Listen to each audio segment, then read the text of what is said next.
Fox 16 News at 9 starts now. It didn't steal just from the department, it stole from everybody. And we just hope the person responsible is caught and punished. A small community fire department says it will still respond to calls despite thieves stealing thousands of dollars worth of equipment. Good evening and thank you for joining us on Fox 16 News at 9. I'm Stephanie Sharp. It happened sometimes between Thursday night and Saturday morning at the Morningstar Fire Department in Hot Springs. Fox 16's Rochelle Turner speaks exclusively with the assistant fire chief tonight. And Rochelle, I'm sure they are very disappointed. That's exactly right, Stephanie. Good evening to you. Assistant Chief Lloyd Hutzel says not only did they steal from the department, but they stole from the community. They're volunteer firefighters and respond to calls all the time. But it makes the situation a lot tougher when they get to the scene and half their equipment is gone. Serving the community. I've been in chief probably 5 years, been with Department 19. Is something Assistant Chief Lloyd Hutzel enjoys. At the Morningstar Volunteer Fire Department in Hot Springs. Cover Hot Springs County, part of it, and Garland County. But on Saturday, Hutzel noticed something that wasn't right. I opened the door and the compartments were empty, and they're not supposed to be. They're usually full of tools. He said suspects broke into the department, stealing equipment from different trucks. They stole flashlights, Sawzall, emergency lighting, extension cords, pry bars, gas cans. Just take a look. This is the generator that usually sits inside this truck at the Morningstar Fire Department. But when the assistant chief came to check on a few things yesterday, well, it was empty. It makes you mad. They didn't steal just from the department, they stole from the community. Hutzel says the items stolen are worth about $4,000. And a lot of this equipment we use for rescue and saving lives. Hutzel says this incident won't stop them from responding to calls. Fortunately, we've got 6 engines, and so we have more trucks, and so we can count on them. He does, however, have one message to the people responsible. How would they like it if we come up on a scene and it's their mom or dad that we're trying to save and we don't have the equipment because they stole it and pawned it? Now, a report was filed with the Garland County Sheriff's Office. Hutzel says if you see any of these items stolen, these stolen items, contact authorities. He says some of the equipment is labeled, and it's also important to note that the Morningstar Fire Department isn't the only station that's been broken into. Just last month, thieves stole from the Salem Fire Department in Saline County. All right, Rochelle, thanks so much. Authorities in Pulaski County arresting a man for shooting someone in the leg. It happened around 4 this afternoon on Cumpy Lane near the West Brigham Road intersection. The name of the victim has not been released and his condition is not known at this time. The Pulaski County Sheriff's Office says Bryant police arrested Chance Cumpy in connection with this shooting. In Crittenden County, one man is dead after a shooting at 6:30 this morning. According to West Memphis police, 24-year-old Basha Thomas was sitting in his car when he was shot. No arrests have been made in this case. If you know anything about this shooting, you're asked to call police. You can remain anonymous. Now, weather to plan your day with meteorologist Kristen Kennedy. Good evening, everyone. I want to start about the latest from the National Weather Service this evening regarding storm damage from yesterday's severe storms. In Logan County, straight line winds were the reason for damage in and near Scranton. This was not from a tornado, even though the wind speeds around 80 and 90 miles per hour are similar to that of a very weak tornado. Within the past couple of minutes, we've also got new confirmation coming in from Lonoke and Prairie County. An EF1 tornado confirmed near Carlisle in Lonoke County traveled into Prairie County yesterday morning. The maximum wind speeds 110 miles per hour on the ground for 10.8 miles, and the path width was about 300 yards. Meanwhile, also in Lonoke County, there was another tornado which has been confirmed. No ratings are given out just yet. There's still some damage they need to survey, but this tornado near Slovak has been confirmed because it was caught on video in and around that area. When we know the ratings, of course, we'll keep you updated on that. Another EF1 tornado occurring in southeastern Pulaski County, moving into Lonoke County yesterday morning. This tornado was on the ground for 6.4 miles from around Estes to Toltec. It was about 150 yards wide and had winds anywhere from 86 to 110 miles per hour.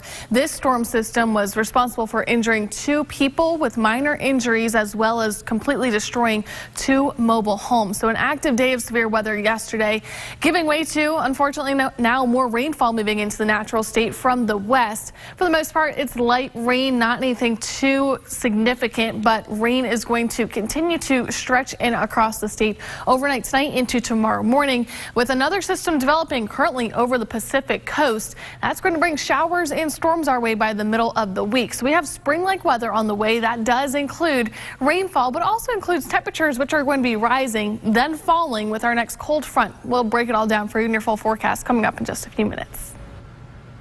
All right, Kristen, thanks so much. And expanding more on the tornadoes yesterday, many spent the day cleaning up damage after storms passed through Arkansas this weekend. And like Kristen said, the National Weather Service confirming a tornado traveled through southern Pulaski County. 2 mobile homes, like you see here, were destroyed and 2 people were hurt.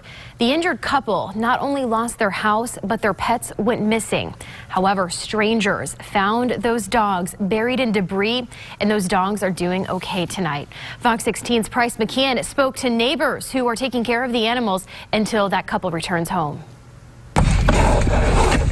Tracy Sosowski babysits her neighbor's 2 dogs Sunday. Babies, come on. That's because Saturday morning's tornado hit their Pulaski County mobile home and sent these pups' owners to the hospital. You just try to do your best and pull together. Instead of a community, you make it your family. Neighbors spent hours Saturday searching the debris, looking for the couple's missing pets. You got to pull together and just go until you can't go no more. People sorted through debris like this here, searching for these pups, desperately searching hours upon hours. Many of those people I talked with, they told me that they didn't even know the owners' first names. Macy. But it was a woman who lives near Sherwood who found the Chihuahuas. I said, I'm not leaving. I said, I prayed, God gave me a sign. We found one. He told me not to leave. We're going to find both of them. While we interviewed Trisha Payton's parents who live down Scruggs Road, she learned about the strangers' missing pets. I just stopped and I started praying. Like, you know, these people are coming from having their home blown away to nothing. The dog mom herself refused to stop searching despite hope fading around her. May. Partly because Payton adopted this dog who survived the deadly Mayflower tornado years ago. And somehow my niece, that's the size of my 9-year-old, her and I lifted that wall. She says prayer helped lead her to one under a wall, then the other appeared in the field. This is Stormy, and this one, I just call him Little Man because I don't remember his name. A storm can break homes apart, but Stormy and her sidekick's stories show what it can't break. And that was Price McKeon reporting. Tracy says she's going to take care of the dogs until they can reunite with their owners. The Scott Fire Chief says the couple was taken to the hospital Saturday with minor injuries. Weather pushed back a planned cleanup for one Little Rock area, but today about 20 volunteers with the Central High Neighborhood Association did their part to tidy up Centennial Park and the surrounding streets there. They provided trash bags, gloves, and a few litter grabbers, but all you really needed to get involved was grab a trash bag and start walking. Over the course of the weekend, I mean, kind of struggled with Mother Nature kind of took over, the first part and cleaned the city up herself. So now we're taking over and trying to get all the litter out. Keep Arkansas Beautiful also helped host the event today, and a bit of history for you. The Central High neighborhood was the first West Little Rock. That was before the city expanded. You can learn more about the history of the neighborhood this Tuesday at the group's monthly meeting. People in Alabama are still recovering from major tornadoes that hit last weekend. Here are pictures for you from the Northwest Arkansas Sheepdog Impact Assistant Team. Crews went on Wednesday and have been working nonstop ever since. They have cleaned up more than 20 homes and cleared more than 300 trees. We got a chance to catch up with them today, and they say a lot more work needs to get done. They cannot believe it, and it's a total change in atmosphere, and it's a total change in their emotional state. And I think raising the spirits and giving them hope in midst of all this disaster is something that's almost priceless. The disaster relief team cleaned up today after a second round of weather this weekend. And a Fox 16 crime alert, a Saline County man found someone in his garage, and now the sheriff's office needs your help finding that guy again. The burglary happened on Angel Drive in January when the homeowner confronted this man here. He left in a small silver 4-door hatchback car. The suspect is described as about 5 feet 11 inches tall. He has brown hair and a brown goatee. If you know who that person is, you're asked to call police. A woman from the small town of Tiller telling police she was held against her will.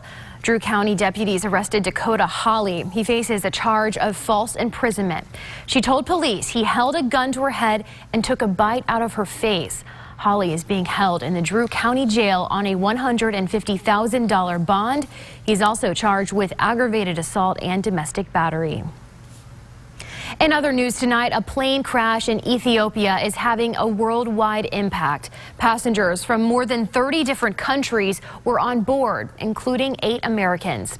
As the world mourns the lives lost, investigators are trying to determine what caused that crash. David Daniel has the very latest. Today is a very sad and tragic day for all of us. An Ethiopian Airlines flight crashed shortly after takeoff on Sunday, killing all 157 people on board. World leaders reacted as the death toll reached 35 different countries, with 8 Americans among the dead. We are deeply saddened again, and we express our deepest sympathies and condolences. Ethiopian Airlines flight ET-302 took off from the capital city of Addis Ababa just before 8:40 Sunday morning, bound for Nairobi, Kenya, with 149 passengers and 8 crew members on board. It lost contact with air traffic control and went down just 6 minutes after takeoff. The plane, a Boeing 737 MAX, was purchased by the airline in November of 2018. The CEO of Ethiopian Airlines said it passed all routine maintenance checks and that the pilot had an excellent flying record with more than 8,000 hours of experience. It is a brand new airplane with no technical remarks, flown by senior pilots.